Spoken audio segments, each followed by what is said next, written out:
Positive ಆಗಿ close ಆಯ್ತು ನಿನ್ನೆ ಅಂತ ಅನ್ಬೋದು. ಏನೊಂದು ಅನ್ರೆಸ್ಟ್ ಇದೆ, ರಷ್ಯಾ ಒಂದು ಅನೆಕ್ಸೇಷನ್ ಮಾಡುತ್ತೆ ಉಕ್ರೇನ್ ಮೇಲೆ ಅಂತ, ಅದೊಂದು ಪಾಸಿಬಿಲಿಟಿ ಇರ್ಬೋದು ಅನ್ನೋ ಒಂದು ಸಾಧ್ಯತೆ. ಸೇಫ್ ಹೆಸನ್ ಅಂತಂದ್ರೆ ಎಕ್ಸ್ಕ್ಲೂಡಿಂಗ್ ಗ್ಲೋಬಲ್ ಮಾರ್ಕೆಟ್ ಅನ್ಸರ್ಟನಿಟೀಸ್ ಏನಾದರೂ ಆಗ್ಬೇಕಂದ್ರೆ ಅದು ಬುಲಿಯನ್ ಮಾರ್ಕೆಟ್ ಆಗುತ್ತೆ. ಅದರಿಂದ ಗೋಲ್ಡ್ ಸಿಲ್ವರ್ ಸ್ವಲ್ಪ ಒಂದು ಪಾಸಿಟಿವ್ ಆಗಿ ಆಲ್ಮೋಸ್ಟ್ ಒಂದು ಸಿಲ್ವರ್ ಒಂದು 1% ಮೇಲೆ ಕ್ಲೋಸ್ ಆಯಿತು, ಮತ್ತು ಗೋಲ್ಡ್ ಕೂಡ ಓವರ್ ಪಾಸಿಟಿವ್ ಆಗಿ ಕ್ಲೋಸ್ ಆಗೋದು ನೋಡ್ತೀವಿ. ಬಟ್ ವೀಕ್ಲಿ ಬೇಸಿಸ್ ಅನಾಲಿಸಿಸ್ ಅಲ್ಲಿ ತೊಗೊಳೋದಾದ್ರೆ ಗೋಲ್ಡ್ನ ಎಸ್ಪೆಷಲಿ ಪ್ರೆಸೆಂಟ್ ಮಾರ್ಕೆಟ್ ರೇಂಜಲ್ಲಿ 29,900 ಅಷ್ಟು ಲೋ ಮಾಡುತ್ತೆ ಗೋಲ್ಡ್.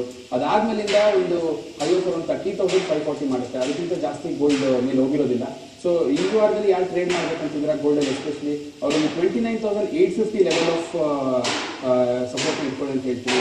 ಮತ್ತು ರೆಸಿಸ್ಟೆನ್ಸ್ನ ಒಂದು 30,650 ಲೆವೆಲ್ಸ್ನಲ್ಲಿ ಇಟ್ಕೊಂಡು ಗೋಲ್ಡ್ನ ಟ್ರೇಡ್ ಮಾಡೋದು ಒಳ್ಳೆಯದು. ಹಾಗೆ ಸಿಲ್ವರ್ನಲ್ಲಿ ಯಾರು ಟ್ರೇಡ್ ಮಾಡ್ತಿದ್ರೆ ಸಿಲ್ವರ್ ಕೂಡ ಒಂದು important range of around 46,000 break ಮಾಡ್ತು ಸಿಲ್ವರ್ ಲಾಸ್ಟ್ ವೀಕಲ್ಲಿ. ಬ್ರೇಕ್ ಮಾಡಿ ಆದ್ಮೇಲೆ ಕೂಡ ಒಂದು ಸ್ವಲ್ಪ ಕರೆಕ್ಷನ್ಸ್ ಬಂದರೂ ಕೂಡ ಒಂದು 45,540 ಲೆವೆಲ್ಸಲ್ಲಿ ಅದು ಸಪೋರ್ಟ್ ತೊಗೊಂಡಿರೋದನ್ನು ನೋಡ್ತೀವಿ. ಈ ಸಿಲ್ವರ್ ಕೂಡ ಈ ಅಂಡ್ರೆಸ್ಟ್ ಇರೋ ತನಕ ಒಂದು ಸಿಲ್ವರ್ ಕೂಡ ಮೇಲೆ ಹೋಗೋ ಸಾಧ್ಯತೆ ಇರುತ್ತೆ. ಅದರಿಂದ ಯಾರು ಸಿಲ್ವರ್ನಲ್ಲಿ ಟ್ರೇಡ್ ಮಾಡ್ತಿದ್ರ ಅವರು 45,500 ಈ ವಾರದಲ್ಲಿ ಸಪೋರ್ಟ್ ಆಗಿ ಟ್ರೇಡ್ ಮಾಡಿ, ಮತ್ತು ಏನು ರೆಸಿಸ್ಟೆನ್ಸ್ ಇದೆ 50,000 ಅದನ್ನೇ ಮೇಂಟೈನ್ ಮಾಡಿ ಅಂತ ಹೇಳ್ತೀವಿ. ಓವರ್ ಗೋಲ್ಡ್ ಸಿಲ್ವರ್ ಈ ವಾರದಲ್ಲಿ ನೋಡಿದ್ರೆ ಒಂದು ಕಂಪ್ಲೀಟ್ಲಿ ಒಂದು ಟೆಕ್ನಿಕಲ್ ಬೇಸಿಸ್ ಆಗಿದೆ. ಒಂದು ಗ್ಲೋಬಲ್ ಅನ್ಸರ್ಟನಿಟಿ ಮತ್ತು ಏನದು ವಾರ್ ಬ್ರೇಕ್ಔಟ್ ಆಗ್ಬೋದು ಅಥವಾ ಅವರು ಏನು ಅನೆಕ್ಸೇಷನ್ ಮಾಡುವಾಗ ಏನೊಂದು ಟಾಪ್ 7 ನೇಷನ್ಸ್ ಅವರು ಏನೊಂದು ನಿರ್ಧಾರಗಳನ್ನ ಕೈಗೊಳ್ತಾರೆ ರಷ್ಯಾ ಮೇಲೆ, ಅದು ತುಂಬಾ ಇಂಪಾರ್ಟೆಂಟ್ ಆಗುತ್ತೆ. ಈಗ ಸದ್ಯದ ಮಟ್ಟದಲ್ಲಿ ನೋಡ್ಬೇಕಂತಂದ್ರೆ ಗೋಲ್ಡ್ ಸಿಲ್ವರ್ ಕಂಪ್ಲೀಟ್ಲಿ ಒಂದು ಟೆಕ್ನಿಕಲ್ ಬೇಸಿಸ್ಗಿಂತ ಒಂದು ವರ್ಲ್ಡ್ ಮಾರ್ಕೆಟ್ ಅನಾಲಿಸಿಸ್ ಮೇಲೆ ವರ್ಕೌಟ್ ಆಗುತ್ತೆ. ಹಾಗೆ ಕ್ರೂಡ್ ನ ನೋಡೋದಾದ್ರೆ ಕ್ರೂಡ್ ತುಂಬಾ ಒಂದು ಯೂಜ್ ಕರೆಕ್ಷನ್ಸ್ ಬಂತು ಅಂತ ಹೇಳ್ಬೋದು. ಒಂದು 6,400 6,500 ರೇಂಜ್ ಅಲ್ಲಿ 2 ವೀಕ್ಸ್ ಮುಂಚೆ ಇತ್ತು. ಅಲ್ಲಿಂದ ಕರೆಕ್ಷನ್ಸ್ ಬಂದು ಒಂದು 6,350 ಲೆವೆಲ್ಸ್ ಇಂದ ಕಂಪ್ಲೀಟ್ ವೀಕ್ನೆಸ್ ಕ್ರೂಡ್ ನಲ್ಲಿ ಕಾಯ್ತಾ ಇತ್ತು. ವಾಲ್ಯೂಮ್ ಬ್ರೇಕ್ಔಟ್ ಕೂಡ ಆಗೋದನ್ನ ನಾವು ಅಬ್ಸರ್ವ್ ಮಾಡ್ತೀವಿ. ಸೊ ಕ್ರೂಡ್ ಅಲ್ಲಿಂದ ಬ್ರೇಕ್ಔಟ್ ಆಗಿ ಆಲ್ಮೋಸ್ಟ್ ಒಂದು 5,960 970 ಲೆವೆಲ್ಸ್ ತನಕ ಒಂದು ಲೋ ಮಾಡುತ್ತೆ, ಮತ್ತು ಅದೇ ಒಂದು ಲೋವರ್ ರೇಂಜ್ ಕಂಟಿನ್ಯೂ ಆಗುತ್ತೆ. ಸೊ ಯಾರು ಕ್ರೂಡ್ ನಲ್ಲಿ ಟ್ರೇಡ್ ಮಾಡ್ಬೇಕಂತಿದ್ರ ಅವರು ಈ ಲೆವೆಲ್ ನಲ್ಲಿ ದಯವಿಟ್ಟು ಕ್ರೂಡ್ ನ ಬೈ ಮಾಡಕ್ ಹೋಗಬೇಡಿ. ಅಂತಂದ್ರೆ ಆಲ್ಮೋಸ್ಟ್ ಒಂದು 3-4 ಡೇಸ್ ಅಲ್ಲಿ ಏನೊಂದು ಕರೆಕ್ಷನ್ಸ್ ಬಂದಿದೆ ಕ್ರೂಡ್ ಅದು ಕಂಟಿನ್ಯೂ ಆಗೋ ಸಾಧ್ಯತೆ ಇರುತ್ತೆ. ಮತ್ತು ಎಲ್ಲಿ ಪೊಸಿಷನ್ಸ್ ಕ್ರಿಯೇಟ್ ಮಾಡಬೇಕು, ಸಪೋರ್ಟ್ ಮತ್ತು ರೆಸಿಸ್ಟೆನ್ಸ್ ಏನಿದೆ ಅಂತಂದ್ರೆ ಎಲ್ಲಿಂದ ಅದು ಕಂಪ್ಲೀಟ್ ವೀಕ್ನೆಸ್ ಕಾಣ್ತು ಅಂದ್ರೆ 6,350 ಲೆವೆಲ್ಸ್ ಇಂದ ಕ್ರೂಡ್ ಒಂದು ರೆಸಿಸ್ಟೆನ್ಸ್ ಇರುತ್ತೆ, ಅದೇ ಇಂಪಾರ್ಟೆಂಟ್ ಅಪರ್ ರೇಂಜ್ ಆಗುತ್ತೆ. ಮತ್ತು 5,850 ನ ಒಂದು ಎಕ್ಸ್ಪೆಕ್ಟೆಡ್ ಪುಲ್ ಬ್ಯಾಕ್ ರೇಂಜ್ ಅಂತ ಹೇಳ್ತೀವಿ. ಆಲ್ಮೋಸ್ಟ್ ಲಾಸ್ಟ್ 6 ಮಂತ್ಸ್ ಗ್ರಾಫ್ ನ ನೋಡಿದ್ರು ಕೂಡ ಒಂದು 5,850 ಲೆವೆಲ್ಸ್ ಅಲ್ಲಿ ಪುಲ್ ಬ್ಯಾಕ್ ಆಗಿರೋದು ನೋಡ್ತೀವಿ. ಸೊ ಅದರಿಂದ 5,850 ಸಪೋರ್ಟ್ ಕ್ರೂಡ್ ನಲ್ಲಿ ಇಟ್ಕೊಂಡು 6,350 ನ ರೆಸಿಸ್ಟೆನ್ಸ್ ಆಗಿ ಇಟ್ಕೊಳ್ಳಿ ಅಂತ ನಾನು ಹೇಳ್ತೀನಿ. ಈಗ ಬಳ್ಳಾರಿಯಿಂದ ತಿಪ್ಪೇಸ್ವಾಮಿ ಅವರು ಕರೆ ಮಾಡಿದ್ರು. ತಿಪ್ಪೇಸ್ವಾಮಿ ಅವರೇ ನಮಸ್ಕಾರ. ನಮಸ್ಕಾರ, ಹೇಳಿ ತಿಪ್ಪೇಸ್ವಾಮಿ ಅವರೇ. ಏನ್ ಹೇಳಿ? ನ್ಯಾಚುರಲ್ ಗ್ಯಾಸ್ ಇಂಡಿಯಾದಲ್ಲಿ ಡಬಲ್ ಆಗ್ತಾ ಇದೆ, ಅದೇನಾದ್ರೂ NCS ರಿಲೇಷನ್ ಆಗ್ಬೋದು ಅಥವಾ ಇದೇ ಕಂಪನಿ ಆಗುತ್ತೆ? ನೋಡಿ, ನ್ಯಾಷನಲ್ ಗ್ಯಾಸ್ ಏನಿದೆ ಒಂದು ಆಲ್ಮೋಸ್ಟ್ ಸ್ವಲ್ಪ ತಿಂಗಳ ಹಿಂದೆ ಒಂದು ಆಲ್ಮೋಸ್ಟ್ 400 ಲೆವೆಲ್ಸ್ ಹೋಗಿತ್ತು, ತಿರ್ಗಾ 330 ಬಂತು. ಈಗ ಲೇಟೆಸ್ಟ್ ಆಗಿ ನೋಡಬೇಕು ನ್ಯಾಷನಲ್ ಗ್ಯಾಸ್ ಅಂತಂದ್ರೆ ಫೆಬ್ರವರಿ ಮಾರ್ಚ್ ಇಂದ ನ್ಯಾಷನಲ್ ಗ್ಯಾಸ್ ಸ್ವಲ್ಪ ಕರೆಕ್ಷನ್ ಜಾಸ್ತಿ ಬಂದಿರೋದನ್ನ ನೋಡ್ತೀವಿ. ಲೇಟೆಸ್ಟ್ ಆಗಿ ಒಂದು 277 ರುಪೀಸ್ ಅಲ್ಲಿ ಇದೆ, ಮತ್ತು up till it is below 300 national gas ನಲ್ಲಿ ಬೈಯಿಂಗ್ ಹೋಗೋದು ಒಳ್ಳೇದಲ್ಲ, ಸೆಲ್ಲಿಂಗ್ ಗೆ ಒಳ್ಳೇದಿರುತ್ತೆ. 300 ತನಕ ಬರೋ 300 ರೇಂಜಸ್ ಮತ್ತೆ ಫುಲ್ ಬ್ಯಾಕ್ ಬಂತಂದ್ರೆ ಅಲ್ಲಿ ಕೂಡ ಸೆಲ್ಲಿಂಗ್ ಹೋಗ್ಬೋದು. So over all national gas ಅಲ್ಲಿ ಏನಾದ್ರು ಟ್ರೇಡ್ ಮಾಡ್ತಿದ್ರೆ ಕಳೆದ ಒಂದು 2 ಮಂತ್ಸ್ ಗ್ರಾಫ್ ನ ಅಬ್ಸರ್ವೇಷನ್ ಇಟ್ಟು ನೋಡಿದ್ರೆ ಅದು 300 ರೇಂಜಸ್ ಸೆಲ್ಲಿಂಗ್ ಅಲ್ಲಿ ಇದೆ. ಸೊ ಬೈಯಿಂಗ್ ಮಾಡಬೇಕು ಅಂತಾರೆ ನೀವು ದಯವಿಟ್ಟು ಈ ರೇಂಜ್ ನ ಅವಾಯ್ಡ್ ಮಾಡಿ ಒಂದು 245 to 250 ರೇಂಜ್ ಅಲ್ಲಿ ಫುಲ್ ಬ್ಯಾಕ್ ಬಂದು ಒಂದು 245 to 250 ರೇಂಜಸ್ ಅಲ್ಲಿ ಫುಲ್ ಬ್ಯಾಕ್ ಬರುವಾಗ ನೀವೇನೋ ಸ್ವಲ್ಪ ಬೈಯಿಂಗ್ ತಗೊಂಡ್ರು ಕೂಡ ಒಂದು 15-20 ಪಾಯಿಂಟ್ಸ್ ಒಂದು ಸ್ಟಾಪ್ ಲಾಸ್ ಇಟ್ಕೊಂಡು ಒಂದು 30 ಪಾಯಿಂಟ್ಸ್ ಬೈ ಬ್ಯಾಕ್ ನ ಒಂದು ಟಾರ್ಗೆಟ್ ಇಟ್ಕೊಂಡು ನೀವು ಟ್ರೇಡ್ ಮಾಡಬಹುದು. Over all long term range ಅಲ್ಲಿ ಕ್ರೂಡ್ ಆಯಿಲ್ ನೋಡ್ಬೇಕಂದ್ರೆ ಈಗ ಪ್ರೆಸೆಂಟ್ ಅಂದ್ರೆ ಅದು ಸೆಲ್ ಅಲ್ಲಿ ಇದೆ ಅಂತ ಹೇಳ್ತೀವಿ. ಈಗ ಬೆಂಗಳೂರಿಂದ ರಂಗೇಗೌಡ ಅವರು ಕರೆ ಮಾಡಿದ್ರು. ರಂಗೇಗೌಡ್ರೆ ನಮಸ್ಕಾರ. ನಮಸ್ಕಾರ ಸರ್, ಹೇಳಿ ತಮ್ಮ ಪ್ರಶ್ನೆ. ಸರ್ ನಾನು ಡೈಲಿ ವಾಚ್ ಮಾಡ್ತಾ ಇದ್ದೀನಿ, ಬಟ್ ನನ್ಗೊಂದು ಕ್ಲಾರಿಟಿ ಏನಂದ್ರೆ IDFC ನ ಫಾಲೋ ಮಾಡ್ತಾ ಇದೆ. ಓಕೆ, IDFC ನಾನು 100 ಅಲ್ಲಿ ಎಂಟರ್ ಆಗಿದ್ದು. 100 ಅಲ್ಲಿ? ಓಕೆ, 100 ಅಲ್ಲಿ ಎಂಟರ್ ಆಗಿದೆ. ಅದು ಫ್ಯೂಚರ್ ಹೆಂಗಿದೆ ಸರ್, ಎಷ್ಟು ದಿನ ಹೋಲ್ಡ್ ಮಾಡ್ಬೋದು ಏನಂತ ಸ್ವಲ್ಪ? ಈಗ ಅದೇ ಈಗ 115 ರೂಪಾಯಿಗೇನು ನಿನ್ನೆ 117 ರೂಪಾಯಿ ಕೂಡ IDFC ಹೋಗಿದೆ. ಒಂದು ಮಾರ್ಕೆಟ್ ಅಲ್ಲಿ ಈಗ ಇರೆಸ್ಪೆಕ್ಟಿವ್ ಆಫ್ ದ ಗವರ್ಮೆಂಟ್ ಈಗ ಏನಾದ್ರು ಒಂದು ಎಲೆಕ್ಷನ್ ಇರೋದ್ರಿಂದ ಒಂದು ಪಾಲಿಸೀಸ್ ಅಷ್ಟು ಕ್ಲಿಯರ್ ಕಟ್ ಆಗಿ ಬರಲ್ಲ ಕೂಡ ಇನ್ ಕಮಿಂಗ್ ಡೇಸ್ ಅಲ್ಲಿ IDFC ಕೂಡ ಬ್ಯಾಂಕಿಂಗ್ ಲೈಸೆನ್ಸ್ ಕ್ಲಿಯರ್ ಕಟ್ ಆಗಿ ಬರುತ್ತೆ. ಮತ್ತು ಲಾಸ್ಟ್ ವೀಕ್ ಕೂಡ ಒಬ್ರು ಕಾಲ್ ಮಾಡಿದ್ರು IDFC ಏನ್ ಮಾಡಬಹುದು ಅಂತ. ಅವಾಗ 90 ರುಪೀಸ್ ಅಲ್ಲಿ IDFC ನಾನೊಂದು 95 ರುಪೀಸ್ ಅಲ್ಲಿ ಇತ್ತು. 90 ರುಪೀಸ್ ಅಲ್ಲಿ ರೇಂಜ್ ಅಲ್ಲಿ ಅಕ್ಯುಮುಲೇಟ್ ಮಾಡ್ಕೊಂಡು ಒಂದು 110 ತನಕ ಹೋಗೋ ಸಾಧ್ಯತೆ ಇದೆ. ಬಟ್ 90 ರುಪೀಸ್ ಬ್ರೇಕ್ ಆದ್ರೆ ತಿರ್ಗಾ ಮತ್ತೆ 80 ರೇಂಜಸ್ ಹೋಗೋ ಸಾಧ್ಯತೆ ಇದೆ ಅಂತ. ಅದು ನಮ್ಮ ಎಕ್ಸ್ಪೆಕ್ಟೇಷನ್ ಮೀರಿ ಆಲ್ಮೋಸ್ಟ್ ಒಂದು 5 ರುಪೀಸ್ ಮೇಲೆ ಒಂದು 115-116 ರೇಂಜಸ್ ಅಲ್ಲಿ ಇದೆ.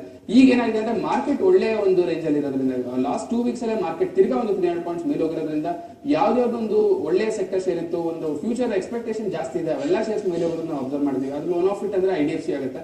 ಬಟ್ ನೀವೇನ್ ಮಾಡ್ಬೇಕು ಅಂದ್ರೆ ಇಲ್ಲಿ ಇನ್ವೆಸ್ಟ್ಮೆಂಟ್ ಆಂಗಲ್ ದಯವಿಟ್ಟು 117-118 ಅಲ್ಲಿ ತಗೊಂಡು IDFC ನ 150 ದಯವಿಟ್ಟು ಎಕ್ಸ್ಪೆಕ್ಟ್ ಮಾಡಬೇಡಿ ಅಂತ ಹೇಳ್ತೀನಿ. ಈ 2 ಮಂತ್ಸ್ ಏನಿದೆ, ಮಾರ್ಚ್ ಮತ್ತು ಏಪ್ರಿಲ್ ಮತ್ತು ಆಲ್ಮೋಸ್ಟ್ ಮಿಡ್ ಆಫ್ ಮೇ ತನಕ ಎಲ್ಲಾ ಪಾಲಿಸಿಗೂ ಫ್ಲಾಟ್ ಟು ನೆಗೆಟಿವ್ ಇರುತ್ತೆ. ಒಂದು ಹ್ಯೂಜ್ ವೇರಿಯೇಷನ್ ಆಗುವಂತ ಪಾಲಿಸಿ ಮೇಕಿಂಗ್ ಆಗಲ್ಲ. ಲೇಟೆಸ್ಟ್ ಆಗಿ ನಿನ್ನೆ ಬಂದಿರೋ ಒಂದು ಡೇಟಾಸ್ ನೋಡಬಹುದು, ಇಂಡಸ್ಟ್ರಿಯಲ್ ಪ್ರೊಡಕ್ಷನ್ ಡೇಟಾ ಎಲ್ಲ 1.1% ಒಂದು flat to negative flat to negative flat to positive stages ನಲ್ಲೇ ಬಿಡ್ತಾರೆ. ಯಾಕಂದ್ರೆ ಎಲೆಕ್ಷನ್ ಇಂದ ಯಾರು ಒಂದು ನೆಗೆಟಿವ್ ಔಟ್ಲುಕ್ ಮಾರ್ಕೆಟ್ ಕೊಡೋಕೆ ಇಷ್ಟಪಡೋದಿಲ್ಲ. ಮತ್ತು ಈಗ ಇರುವ ಒಂದು ಮಾರ್ಕೆಟ್ ರೇಂಜ್ 6600 ಇರೋದ್ರಿಂದ ಅಲ್ಲಿಂದ ಒಂದು ಮೇಲೆ ಹೋಗುತ್ತೆ ಮಾರ್ಕೆಟ್ ಅಂದ್ರೂ ಕೂಡ ಒಂದು 6800-900 ಹೋಗೋ ಸಾಧ್ಯತೆ ಸ್ವಲ್ಪ ಕಮ್ಮಿ ಇರುತ್ತೆ ಎಲೆಕ್ಷನ್ ಗಿಂತ ಮುಂಚೆ. ಇಲ್ಲಿ ಒಂದು ಕರೆಕ್ಷನ್ಸ್ ಕೂಡ ನಾವು ಎಕ್ಸ್ಪೆಕ್ಟ್ ಮಾಡ್ತೀವಿ. ಅದರಿಂದ ನೀವು IDFC ನ ನಿಮ್ಮ ಒಂದು ಪೋರ್ಟ್ಫೋಲಿಯೋನಲ್ಲಿ ಮತ್ತೆ ಒಂದು 95 to 100 ರೇಂಜಸ್ಗೆ ಕರೆಕ್ಷನ್ ಬಂದಾಗ ಅಪ್ಡೇಟ್ ಮಾಡ್ಕೊಳ್ಳಿ. ಈಗ ಅದನ್ನ ಒಂದು ಪ್ರೆಸೆಂಟ್ ಲೆವೆಲ್ ಅಲ್ಲಿ ಬೈಯಿಂಗ್ಗೆ ಅವಾಯ್ಡ್ ಮಾಡಿ ಅಂತ ನಾನು ಹೇಳ್ತೀನಿ. ಈಗ ಮೈಸೂರಿನ ಅಮರನಾಥ್ ಕರೆ ಮಾಡಿದ್ರು. ಅಮರನಾಥ್ ಅವರೇ ನಮಸ್ಕಾರ. ಹಲೋ ಅಮರನಾಥ್. ಹಲೋ ನಮಸ್ಕಾರ ಸರ್. ಹೇಳಿ ತಮ್ಮ ಪ್ರಶ್ನೆ ಏನು? ಇದು RBI ಪಾಲಿಸಿ ಯಾವಾಗ ಮತ್ತೆ ಟಾಟಾ ಸ್ಟೀಲ್ 400 ರೂಪಾಯಿ ಟ್ರೈ ಮಾಡಿದ್ವಿ, ಓಕೆ ಹೋಲ್ಡ್ ಮಾಡ್ಬೋದಾಗಿತ್ತು. ಓಕೆ RBI ಪಾಲಿಸಿ ಏಪ್ರಿಲ್ 1 ಅಲ್ಲ? ಓಕೆ, ಏಪ್ರಿಲ್ 1 ಅಥವಾ 2ರಲ್ಲಿ RBI ಪಾಲಿಸಿ ಬರ್ತದೆ ಮತ್ತು ಸ್ವಲ್ಪ ಜಾಸ್ತಿ ಗ್ಯಾಪ್ ನಲ್ಲಿ RBI policy first quarter policy ಅಂತ ಹೇಳ್ಬೋದು. ಈಗ ಬರ್ತಿರೋದು ನಾವು ಎಕ್ಸ್ಪೆಕ್ಟ್ ಮತ್ತೆ ಕರೆಕ್ಷನ್ ಬಂದು 342 ರೇಂಜಸ್ ಬಂದಿರೋದು ನೋಡ್ತಿದ್ವಿ. ಸೊ ಟಾಟಾ ಸ್ಟೀಲ್ ನ ನೀವೇನಾದ್ರು 400 ತಗೊಂಡಿದ್ರೆ ದಯವಿಟ್ಟು ಆ ಲೆವೆಲ್ ನಲ್ಲಿ ಎಕ್ಸಿಟ್ ಮಾಡಿ ಅಂತ ಹೇಳ್ತೀನಿ.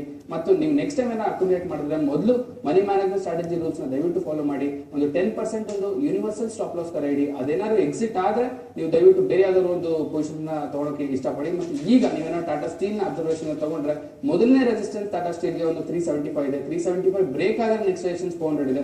ಆ 400 375 ಬ್ರೇಕ್ ಆದ್ಮೇಲೆ ಮಾತ್ರ ಅದರ ಒಂದು ಫ್ಯೂಚರ್ ಮೂವ್ಸ್ 420 440 ಹೋಗ್ಬೋದು ಅಂತ ಹೇಳ್ತೀನಿ. ಸೊ ಓವರ್ ಆಲ್ ಈಗ ಪ್ರೆಸೆಂಟ್ಲಿ ಟಾಟಾ ಸ್ಟೀಲ್ ನೋಡೋದಾದ್ರೆ ಹೈಯರ್ ರೇಂಜಸ್ ಅಲ್ಲಿ ಸೆಲ್ ಮಾಡೋದಕ್ಕೆ ಟಾಟಾ ಸ್ಟೀಲ್ ಒಳ್ಳೆಯ ಒಂದು ಶೇರ್ ಆಗ್ತದೆ.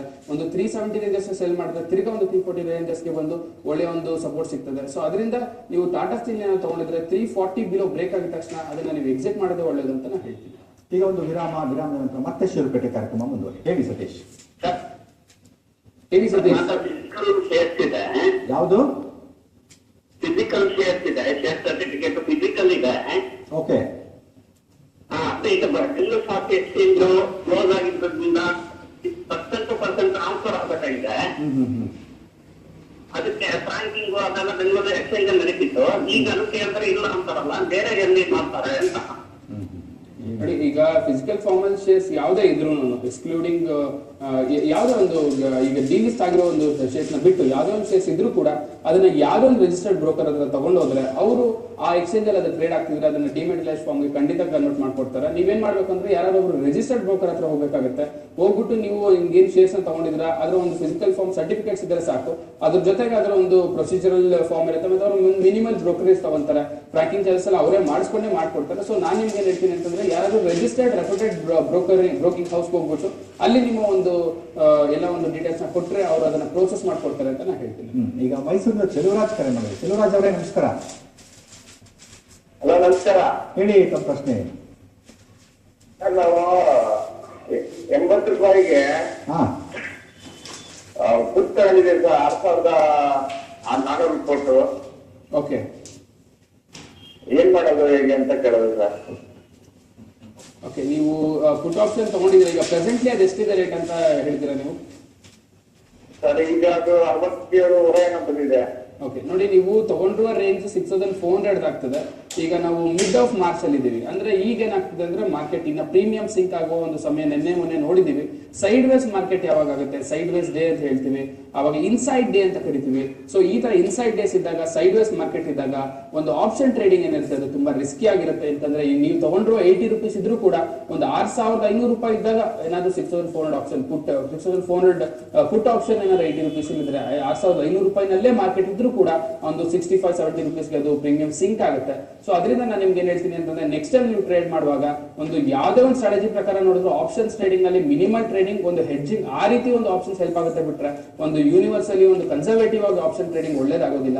ಸೊ ಅದರಿಂದ ನೀವು ಫ್ಯೂಚರ್ಸ್ ನಲ್ಲಿ ನೀವು ನೆಕ್ಸ್ಟ್ ಟೈಮ್ ಇಂದ ನಿಮ್ಮ ಪೊಸಿಷನ್ ಕ್ರಿಯೇಟ್ ಮಾಡ್ಕೊಳ್ಳಿ. ಮತ್ತು ಈಗ ಪ್ರೆಸೆಂಟ್ ಮಾರ್ಕೆಟ್ ಕಂಡೀಷನ್ ನಲ್ಲಿ ಮಾರ್ಕೆಟ್ ನಲ್ಲಿ 6600 ಮತ್ತು 6650 ಇಂಪಾರ್ಟೆಂಟ್ ರೆಸಿಸ್ಟೆನ್ಸ್ ಝೋನ್ ಆಗುತ್ತೆ. ಖಂಡಿತ ಎಲ್ಲರೂ ಕರೆಕ್ಷನ್ಸ್ ಎಕ್ಸ್ಪೆಕ್ಟ್ ಮಾಡ್ತಿದ್ದಾರೆ.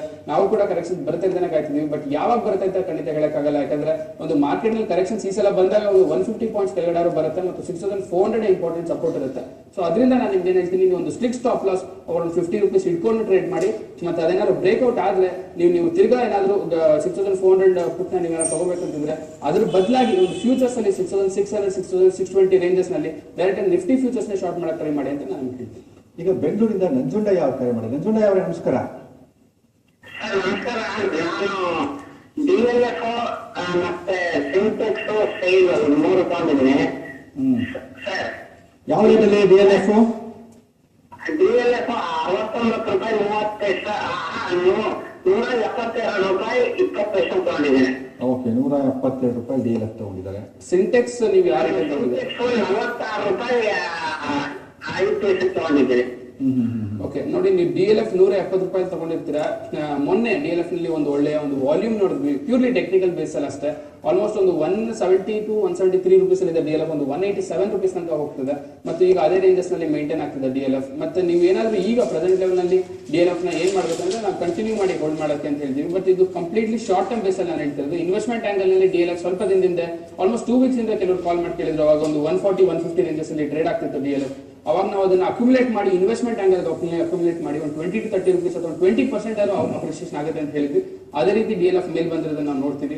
ಸೊ ಈಗ ನೀವೇನ DLF ತಗೊಂಡಿದ್ರೆ ಒಂದು ಪ್ರೆಸೆಂಟ್ ಲೇಟೆಸ್ಟ್ ಲೆವೆಲ್ ಅಲ್ಲಿ ನೀವು ತಗೊಂಡ್ರ ರೇಂಜ್ ನ ಹೋಲ್ಡ್ ಮಾಡಿ. ಬಟ್ ಇದು ಇನ್ವೆಸ್ಟ್ಮೆಂಟ್ ಆಂಗಲ್ ನಲ್ಲಿ ಶಾರ್ಟ್ ಟರ್ಮ್ ಆಂಗಲ್ ನಲ್ಲಿ ಆಗ್ತದೆ. ಯಾಕಂದ್ರೆ ಮಾರ್ಕೆಟ್ ಕರೆಕ್ಷನ್ಸ್ ಬಂದಾಗ ರಿಯಾಲಿಟಿ ಸೆಕ್ಟರ್ ಕೂಡ DLF ಕೂಡ ಪಾರ್ಟಿಸಿಪೇಟ್ ಮಾಡೋ ಸಾಧ್ಯತೆ ಜಾಸ್ತಿ ಇರುತ್ತೆ. ಸೊ ನೀವೇನಾದ್ರೂ ಒಂದು 170 ರೇಂಜಸ್ ಅಲ್ಲಿ ತಗೊಂಡಿದ್ರೆ ಮತ್ತೆ ಒಂದು 190 ರೇಂಜಸ್ ಅಲ್ಲಿ ನಿಮ್ಮ ಒಂದು ಪಾರ್ಷಿಯಲ್ ಪ್ರಾಫಿಟ್ ನ ಬುಕ್ ಮಾಡಿ ನಿಮ್ಮ ಸ್ಟಾಪ್ ಲಾಸ್ ನ ರಿವೈಸ್ ಮಾಡೋದು ಒಳ್ಳೇದು ಅಂತ ಹೇಳ್ತೀನಿ. ಹಾಗೆ ಸೈಲ್ ನ ನೋಡೋದಾದ್ರೆ ಸೈಲ್ ಒಂದು ಪ್ರೆಸೆಂಟ್ ಲೆವೆಲ್ ನಲ್ಲಿ 65, 66 ರುಪೀಸ್ ಅಲ್ಲಿ ತಗೊಂಡಿದ್ರೆ ಸೈಲ್ ಒಂದು ನೆಗೆಟಿವ್ ಆಸ್ಪೆಕ್ಟ್ ಅಲ್ಲಿ ಇದೆ ಅಂತ ಹೇಳ್ತೀನಿ. ಮತ್ತು ಸೈಲ್ ಪ್ರೆಸೆಂಟ್ ಲೆವೆಲ್ ಒಂದು 57 ರುಪೀಸ್ ಅಲ್ಲಿ ಟ್ರೇಡ್ ಆಗ್ತಿದೆ. ಆಲ್ಮೋಸ್ಟ್ 72 ರುಪೀಸ್ ಇಂದ ಒಂದು 3-4 ಮಂತ್ಸ್ ಇಂದ ಕಂಟಿನ್ಯೂಸ್ ಆಗಿ ಸೈಲ್ ಬ್ರೇಕ್ಔಟ್ ಆಗಿ ಕೆಳಗಡೆ ಬರೋದನ್ನ ನಾವು ಅಬ್ಸರ್ವ್ ಮಾಡ್ತೀವಿ. ಸೊ ನೀವೇನಾದ್ರು ಸೈಲ್ ತಗೊಂಡಿದ್ರೆ ಅದನ್ನ ಎಕ್ಸಿಟ್ ಮಾಡಿ ಅಂತ ಹೇಳ್ತೀನಿ. ಮತ್ತು ನೆಕ್ಸ್ಟ್ ಹೈಯರ್ ಲೆವೆಲ್ಸ್ ಬಂದ್ರು ಕೂಡ ಈಗ ಸೈಲ್ ಒಂದು ಗುಡ್ ಸ್ಟಾಕ್ ಫಾರ್ ಸೆಲ್ಲಿಂಗ್ ಅಂತಾನೆ ಇರೋದ್ರಿಂದ ಸ್ಟೈನ್ ಲಾಂಗ್ ಟರ್ಮ್ ಬೇಸಿಸ್ ಕೂಡ ಇಟ್ಕೊಳ್ಳೋದನ್ನ ಅವಾಯ್ಡ್ ಮಾಡಿ ನೀವು ಈಗ ಪ್ರೆಸೆಂಟ್ ಲೆವೆಲ್ ಅಲ್ಲಿ ಎಕ್ಸಿಟ್ ಮಾಡೋದು ಒಳ್ಳೇದು ಅಂತ ನಾನು ಹೇಳ್ತೀನಿ. ಈಗ ಬಾಕ್ಸ್ ಶೇರ್ಪೇಟೆ ಓಪನ್ ಆಗಿದೆ, ಬಟ್ ಬಾಕ್ಸ್ ಟು ಫ್ಲಾಟ್ ಎನ್ನುವ ಸ್ಥಿತಿ ಇದೆ. ನಾವು ಕರೆ ತಗೊಂಡ್ಬಿಟ್ಟು ಅದ್ರ ಬಗ್ಗೆ ಮಾತಾಡೋಣ. ಕಾರವಾರದಿಂದ ಅಶ್ವಿನ್ ಕರೆ ಮಾಡಿದ್ರು. ಅಶ್ವಿನ್ ಅವರೇ ನಮಸ್ಕಾರ. ಹಲೋ, ಹೇಳಿ ಅಶ್ವಿನ್. ನಾವು ಏಷ್ಯನ್ ಪೇಂಟ್ 481 ರುಪೀಸ್ ತಗೊಂಡಿದ್ವಿ. ಓಕೆ, ಅದನ್ನ ಇವಾಗ ಏನ್ ಮಾಡ್ಬೋದು? ಹೆಚ್ಚು ಜಾಸ್ತಿ ಅಥವಾ ನಾವು ಹೋಲ್ಡ್ ಮಾಡ್ಬೋದಾ ಅಥವಾ? ಏಷ್ಯನ್ ಪೇಂಟ್ಸ್ ನೀವು 481 ರುಪೀಸ್ ಅಲ್ಲಿ ತಗೊಂಡಿದ್ರೆ ನಿನ್ನೆ ಒಂದು last second quarter of trading time ಅಲ್ಲಿ ಏಷ್ಯನ್ ಪೇಂಟ್ಸ್ ಒಳ್ಳೆ ಒಂದು ಅಪ್ರಿಸಿಯೇಷನ್ ಆಗಿದೆ ಅಂತ ಹೇಳ್ಬೋದು. ಒಂದು 509, 508 ರುಪೀಸ್ ಅಂತ ಏಷ್ಯನ್ ಪೇಂಟ್ಸ್ ಅವರು ನಾವು ಅಬ್ಸರ್ವ್ ಮಾಡ್ತೀವಿ. ಸೊ ನೀವೇನಾದ್ರು 480 ರುಪೀಸ್ ಅಲ್ಲಿ ತಗೊಂಡಿದ್ರೆ ಅಕಸ್ಮಾತ್ ನಿಮ್ಮ ಸ್ಟಾಪ್ ಲಾಸ್ ಬರೋ 20 ರುಪೀಸ್ ಅಥವಾ ಒಂದು 4%, 5% ಆದ್ರೆ ಇಲ್ಲಿ ನೀವು ಒಂದು ಪಾರ್ಷಿಯಲ್ ಪ್ರಾಫಿಟ್ಸ್ ನ ಬುಕ್ ಮಾಡ್ಕೊಳ್ಳೋದು ಒಳ್ಳೆಯದು. ಮತ್ತು ಓವರ್ ಆಲ್ ಏಷ್ಯನ್ ಪಾಯಿಂಟ್ಸ್ ಈ ಪ್ರೆಸೆಂಟ್ ಲೆವೆಲ್ ನಲ್ಲಿ ಒಂದು ಪಾಸಿಟಿವ್ ಔಟ್ಲುಕ್ ಅಲ್ಲೇ ಇದೆ ಮತ್ತು ಬೈಯಿಂಗ್ಗೆ ಒಳ್ಳೇದಾಗಿರುತ್ತೆ. ಆಲ್ಮೋಸ್ಟ್ ಒಂದು 462 ರುಪೀಸ್ ತನಕ ನೀವು ಒಂದು ಸ್ಟಾಪ್ ಲಾಸ್ ನ ಮೇಂಟೈನ್ ಮಾಡಬಹುದು ಏಷ್ಯನ್ ಪೇಂಟ್ಸ್ ಅಲ್ಲಿ. 462 ಬಿಲೋ ಬಂದ್ರೆ ಏಷ್ಯನ್ ಪಾಯಿಂಟ್ಸ್ ತಿರ್ಗಾ ಕೆಳಗಡೆ ಬರೋ ಸಾಧ್ಯತೆ ಇರ್ತದೆ. ಸೊ ನೀವು ಏಷ್ಯನ್ ಪೇಂಟ್ಸ್ ನ ಒಂದು 500, 510 ರೇಂಜಸ್ ಅಲ್ಲಿ ಪಾರ್ಷಿಯಲ್ ಪ್ರಾಫಿಟ್ ನ ಬುಕ್ ಮಾಡಿ ಮತ್ತು ನಿಮ್ಮ ಸ್ಟಾಪ್ ಲಾಸ್ ನ ಬೈಯಿಂಗ್ ಕಾಸ್ಟ್ ಗೆ ರಿವೈಸ್ ಮಾಡ್ಕೊಳ್ಳಿ ಅಂತ ನಾನು ಹೇಳ್ತೀನಿ. ಈಗ ನೋಡಿ, ಏನು ಫ್ಲಾಟ್ ಟು ಪಾಸಿಟಿವ್ ಅನ್ನೋ ಸ್ಥಿತಿಯಲ್ಲಿ ಬಾಕ್ಸ್ ಶೇರುಪೇಟೆ ಓಪನ್ ಆಯಿತು, ಮತ್ತೆ ಸ್ವಲ್ಪ ಡೌನ್ ಆಗ್ತಾ ಇದೆ, ನೆಗೆಟಿವ್ ಕಡೆ ಬರ್ತಾ ಇದೆ. ಏನು ಶೇರುಪೇಟೆ ಏನಾಗ್ತಾ ಇದೆ? ಮಾರ್ಕೆಟ್ ಈಗ ಈ ಎರಡು ದಿನ ಅಂದ್ರೆ ಇವತ್ತು ನಾಳೆ ಒಳಗೆ ಏನಾದ್ರು ಮಾರ್ಕೆಟ್ ಏನಾದ್ರು ಕರೆಕ್ಷನ್ಸ್ ಬರಲಿಲ್ಲ ಅಂದ್ರೆ ನೆಕ್ಸ್ಟ್ ವೀಕ್ ಅಲ್ಲಿ ಮಾರ್ಕೆಟ್ ತಿರ್ಗಾ ಒಂದು ನೆಕ್ಸ್ಟ್ ಹೈಯರ್ ರೇಂಜಸ್ ಹೋಗೋ ಸಾಧ್ಯತೆ ಜಾಸ್ತಿ.